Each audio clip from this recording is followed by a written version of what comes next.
नमस्कार दोस्तों, आप देख रहे हैं द लेटेस्ट ट्रेंड 379। अगर आप इस चैनल पर नए हैं तो प्लीज़ चैनल को सब्सक्राइब कर लीजिए, क्योंकि हम आपके लिए इस चैनल पर रोज़ नई नई कहानियाँ लेकर आते हैं। तो चलिए कहानी की शुरुआत करते हैं।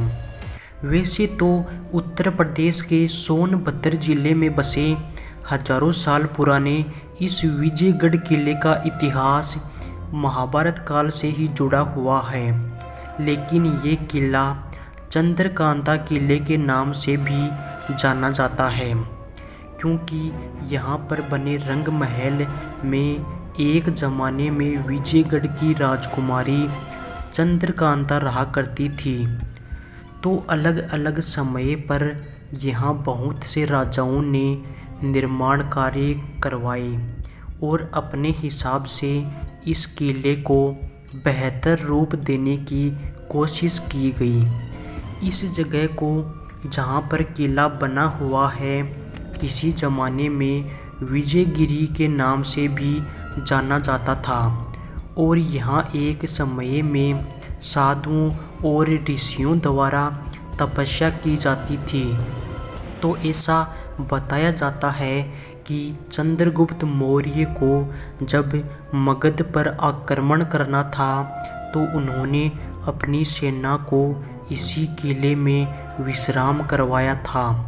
विजयगढ़ से लगभग 280 किलोमीटर की दूरी पर मगध पड़ता है, जो कि मौर्य वंश का साम्राज्य हुआ करता था और जो वर्तमान में बिहार राज्य में स्थित है।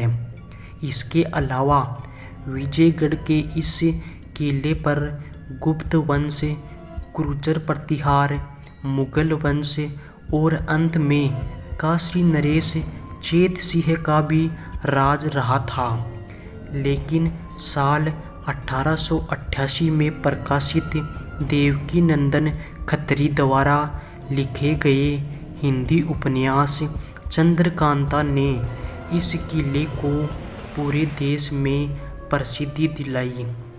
लोग इस किले के बारे में जानना चाहते थे, लेकिन साथ ही साल 1994 से 1996 तक प्रसारित हिंदी सीरियल चंद्रकांता ने छोटे पर्दे पर ऐसी धाक जमाई थी कि विजयगढ़ का नाम सबकी जुबां पर छा गया और विजयगढ़ की राजकुमारी चंद्रकांता और नवगढ़ के राजकुमार वीरेंद्र सिंह की अमर प्रेम कहानी लोगों के बीच में चर्चा का और रोमांच का विषय बन गई। विजयगढ़ का किला आस्था से भी जुड़ा हुआ है। तो एक तरफ में यहाँ पर राम सागर तालाब है, जिसकी गहराई का पता आज तक कोई भी नहीं लगा सका, और भीषण गर्मी में भी यह तालाब और इस तालाब का पानी कभी नहीं सूखता है। श्रावण मास में इस तालाब से कांवड़िए जल भरकर शिव द्वार में जलाभिषेक करने जाते हैं, और यहाँ हर साल अप्रैल के महीने में एक मेला भी आयोजित किया जाता है।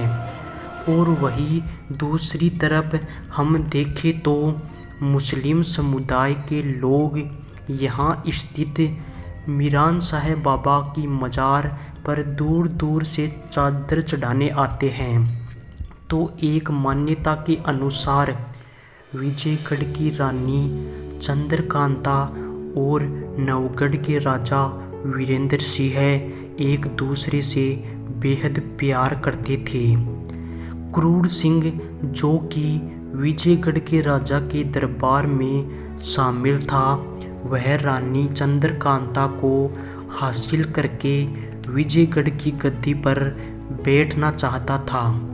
जब क्रूर सिंह अपने इरादों में अंजाम नहीं दे पाया तो वह विजयगढ़ से चुनारगढ़ भाग गया, और वहां जाकर उसने चुनारगढ़ के राजा शिवदत्त से दोस्ती कर ली।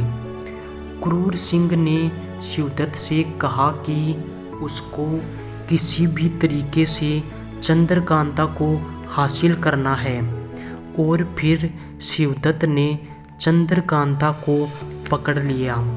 रानी चंद्रकांता ने जब वहां से भागना चाहा तो उन्होंने अपने आप को एक तिलस्मी में कैद पाया। उसके बाद नवगढ़ के राजा वीरेंद्र सिंह को यह बात पता चली तो वह तुरंत सैनिकों की सहायता से वहां जाकर शिवदत्त से लड़े और रानी को तिलस्म से तोड़कर अपने साथ ले गए। तो ये थी विजयगढ़ किले की कहानी। लेकिन आप यहाँ जब भी घूमने जाओ तो आपको मैं बता दूं कि यहाँ जाने के लिए कोई वाहन नहीं मिलता, यानी यहाँ जाने के लिए कोई भी साधन नहीं चलता है।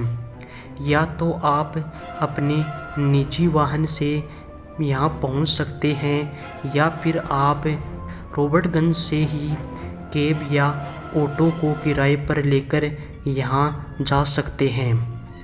तो जब आप यहाँ पर जाएंगे तो आपको शुरू में तो बहुत ही खूबसूरत नज़ारे देखने को मिलेंगे, जैसे कि धंडोल बांध से लगा ये रास्ता दिखाई दे रहा है। लेकिन जैसे जैसे आप आगे बढ़ोगे तो ये रास्ता और सकरा होता जाएगा, और क्योंकि यहाँ आसपास पूरा जंगल का इलाका है तो आपको इस प्रकार के रास्ते नज़र आएंगे। जब आप इस किले पर पहुंच जाएंगे तो आपको सीढ़ियां दिखाई देगी जो कि किले की दीवार पर यानी कि किले के पहले हैं। यह सीढ़ियां आपको किले के अंदर तक लेकर जाएगी और यह सीढ़ियां 400 फुट की खड़ी चढ़ाई है। तो आप इसको यानी इस किले को देखने के लिए सुबह जल्दी ही निकल जाइए। जब आप इस किले की सीढ़ियों से किले के ऊपर चढ़ेंगे तो आपके पसीने छूट जाएंगे, लेकिन ऊपर का नज़ारा देखोगे तो आपकी सारी थकावट दूर हो जाएगी। तो कौन कौन इस किले को देखना चाहता है कमेंट में ज़रूर बताइए, और कौन कौन इस किले को देख चुका है।